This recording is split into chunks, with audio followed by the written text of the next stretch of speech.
So I'm Zack Walsh, a Ph.D. candidate at Claremont School of Theology in Los Angeles, California. I'm studying process studies. I'm in my third year and about to begin my dissertation.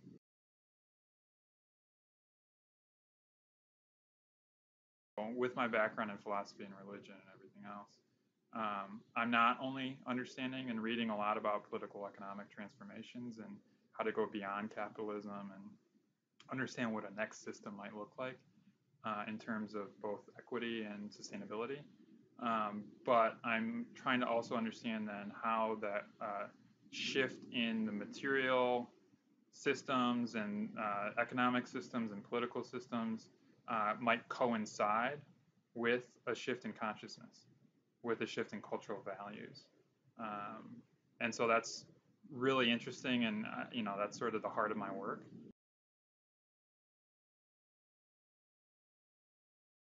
My work, most broadly, is focused on the concept of ecological civilization, which is a concept actually that the Chinese government is using in its national development strategy, and it's written into its constitution in 2007, but which is also increasingly important for stakeholders in other countries.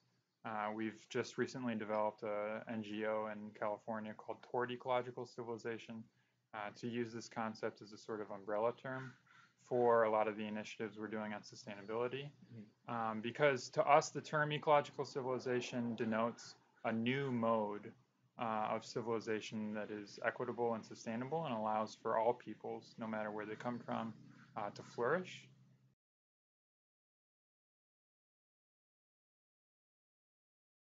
Whenever I try to understand these two aspects of my research, one, the political and economic, and the other being the subjective and values and behavioral based. I try to understand, as I told you before, how the system shapes the value structure and belief structure, and then also vice versa. And so I've been picking up some books and things about how capitalism as a system, like you said, actually shapes attention, for instance, right? And new technology, how that shapes attention. But also how it shapes values, like I mentioned before with consumerism, and how that creates a certain resistance towards sustainability, but also towards even the discussions that I'm interested in having, which I mentioned to you now. So it's a tricky problem, but it's fascinating because the system clearly shapes the values and behaviors, and the behaviors and values also have an upward effect.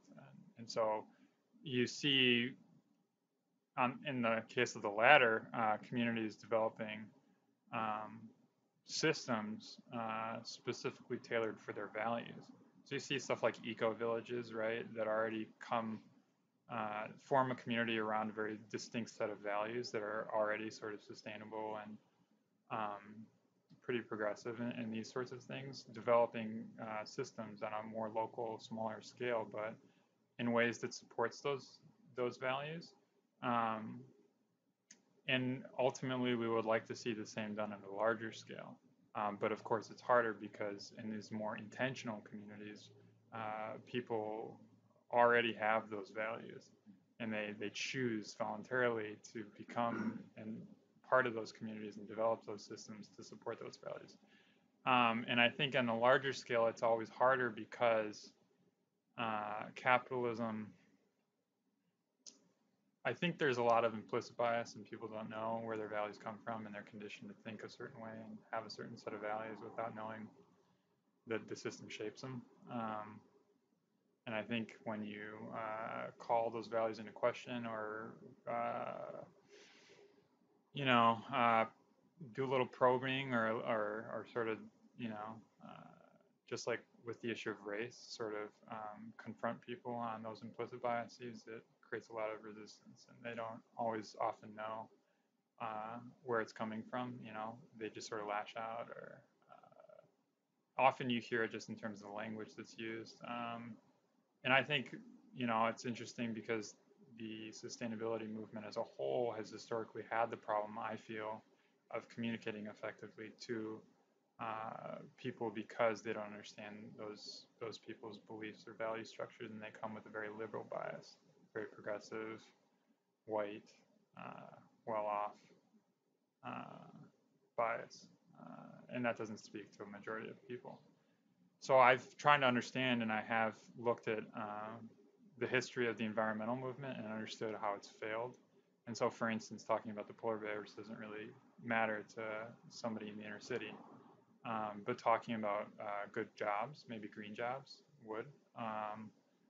Talking about food deserts, would. And that's all related to the notion of sustainability, but also environmental racism and these issues. So again, that's why ecological civilization is important as a broad framing, I think, because if it's understood with the level and depth of perspective that we want to bring to it, it cuts across sectors and should hopefully speak to everybody wherever they're coming from. But inevitably, I think that's the hardest part of the work, is one of the issues that you mentioned. I've been talking a lot about with Ed about, in one aspect, messaging, so that it speaks to multiple populations according to wherever they're coming from, but also in my work, as I told you, sort of pushing the needle to cultivate certain states without imposing a sort of rubric or a system of values or set of beliefs that comes from the outside, as opposed to something that's already integrated within their life or